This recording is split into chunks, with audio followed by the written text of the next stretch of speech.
Hello guys, good morning. Ito pala ang ginagawa kong Shanghai. Ito yung aking mga ingredient.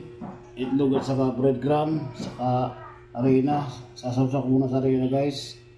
Saka sa itlog guys. Ito guys, yung sekreto guys kung paano malambot ang ating Shanghai. Ito guys sa breadcrumb yan guys. Para masarap ang ating Shanghai. Sekreto ng paggawa ng malambot na Shanghai. Ganito guys, yan ang ulo guys sa harina guys, tapos sa itlog guys, yan ganyan po ang sekreto ng paano malambot ang Shanghai.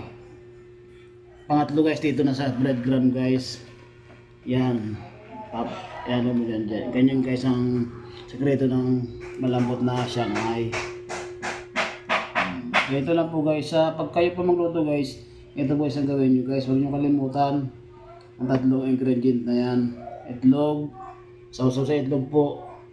Tapos pangalawa po, dito po sa breadcrumb. Yan.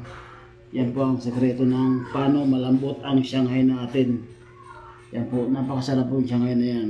Malambot po siya kahit. Bye bye guys.